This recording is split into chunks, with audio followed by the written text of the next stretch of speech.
Every hospital has a lost and found. Most of them contain the ordinary things that people leave behind during difficult and distracted moments.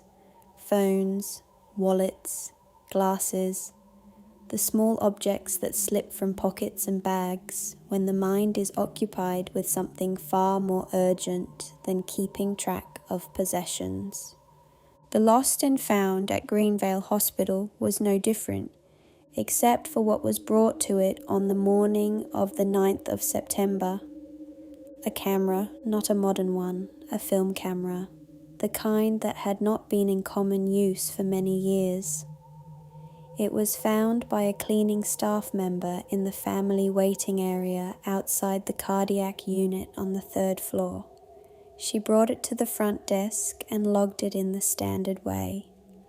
The woman at the front desk put it in the lost and found box and thought nothing more of it.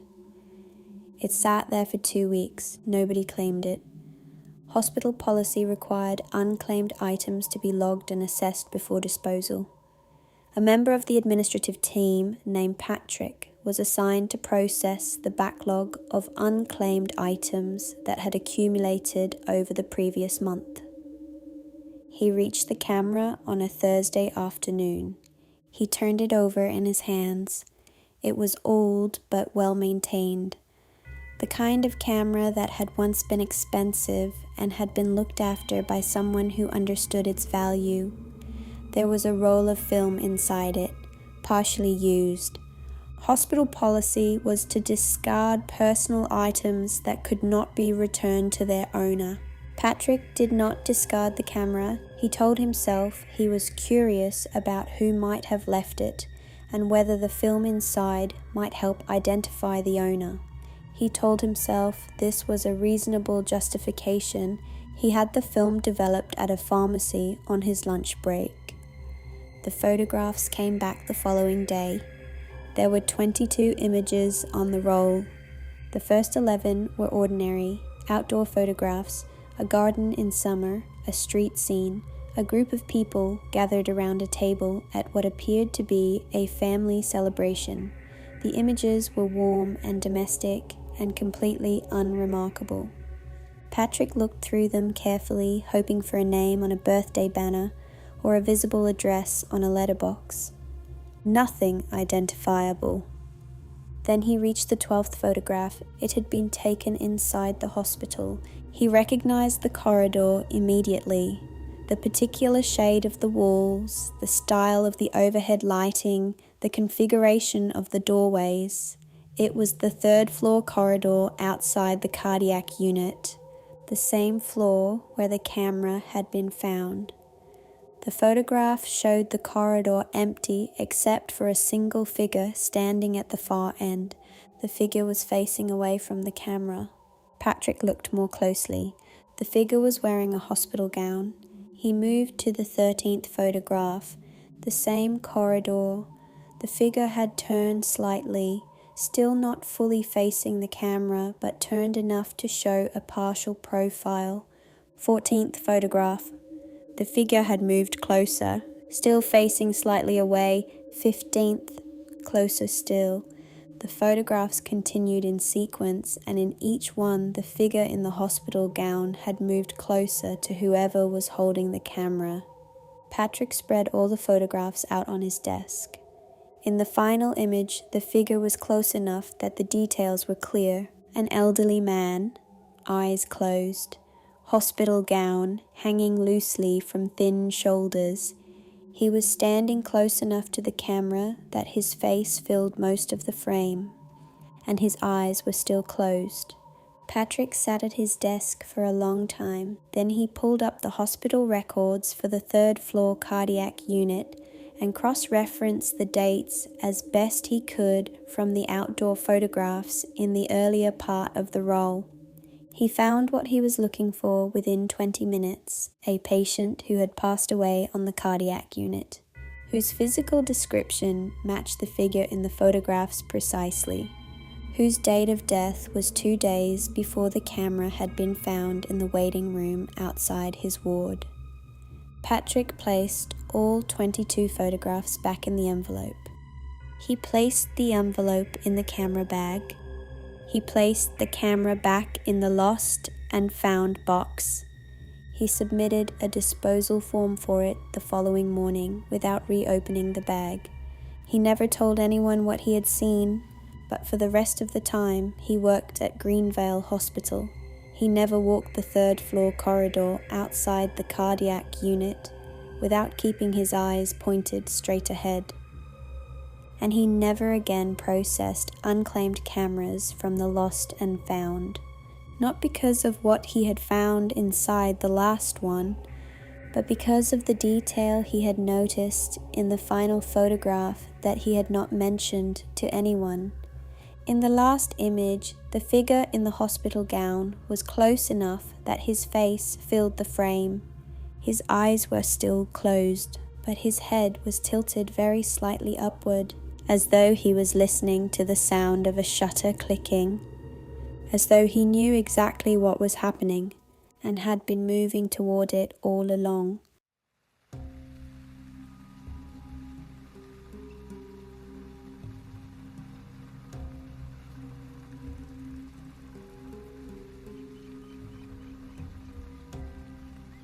The maternity ward at St. Bridget's Hospital sat on the 5th floor of the south wing.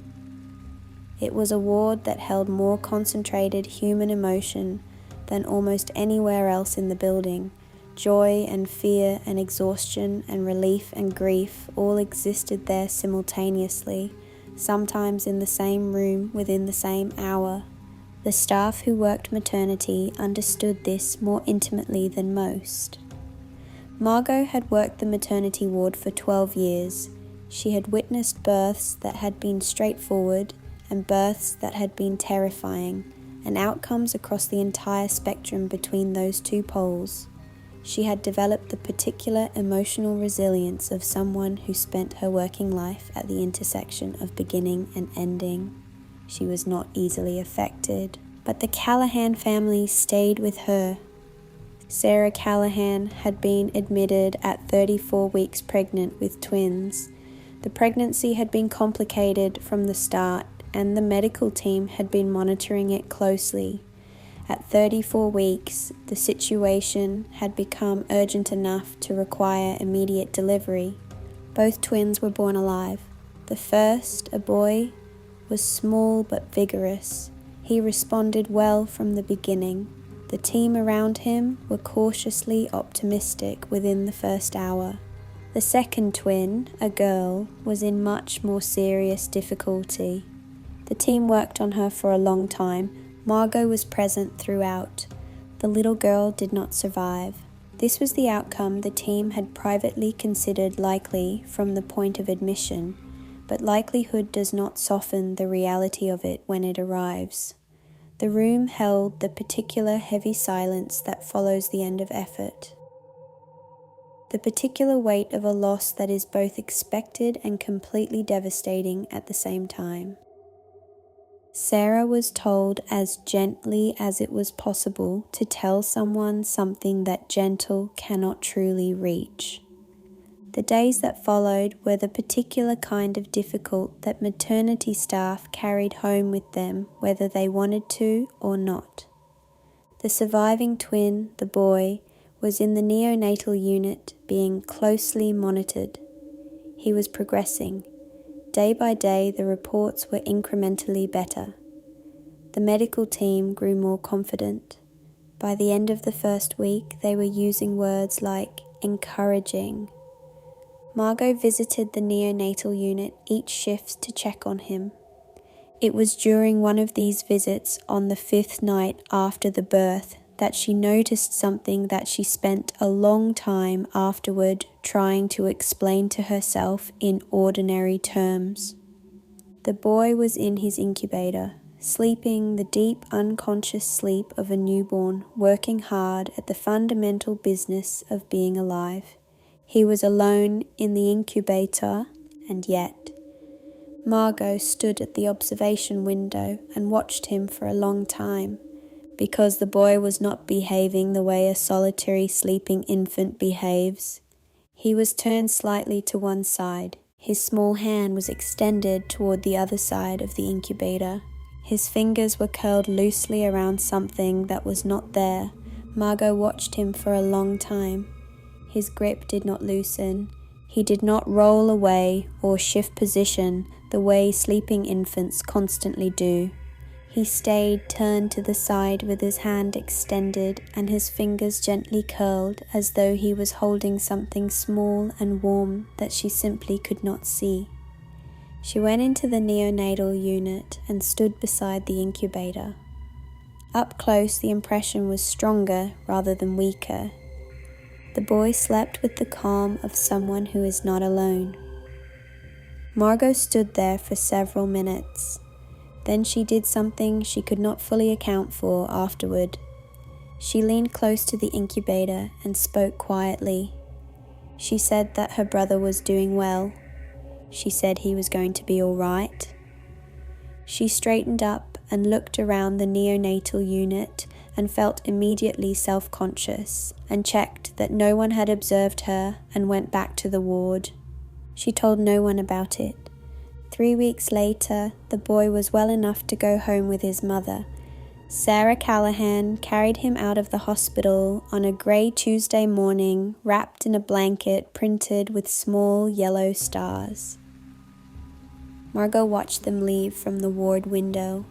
She thought about the way the boy had slept in those early nights, turned to one side, hand extended, fingers curled around something no monitor could detect and no chart could record.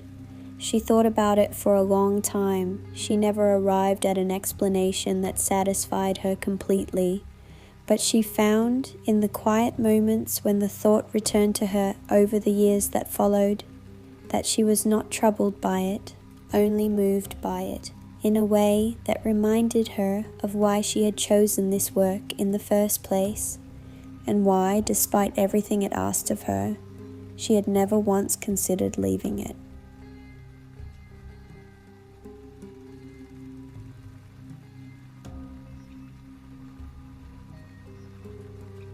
This is not one story, it is many. A researcher named Dr. Pam Kerwin spent 15 years collecting accounts from patients who had recovered from extended comas. She noticed a pattern nobody else was paying attention to. Patients who recovered from extended comas frequently reported that they had been aware of their surroundings the entire time.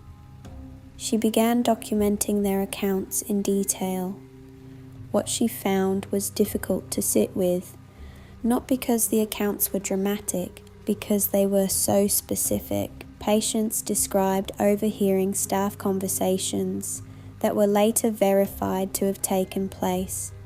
They knew the names of nurses they had never consciously met. One patient repeated back, almost word for word, a private conversation between two physicians that had deliberately been held in the corridor outside his room so he could not hear it. Both physicians confirmed every detail. Neither had any explanation. Almost every single patient also described the same sensation during their unconsciousness. The feeling of not being alone, not frightening, simply a persistent and unmistakable awareness of a presence that was not the medical staff. One woman said she had never felt less alone in her entire life than during the 4 months she spent in a coma. She said this as a straightforward statement of fact. The finding Dr. Kerwin returned to most often was not any specific verifiable detail. It was the emotional tone that ran through every single account she collected. Not one of the hundreds of patients she interviewed described their time in the coma as darkness or emptiness or absence. Every single one described it as a kind of fullness. And not one of them was afraid of what they had found there,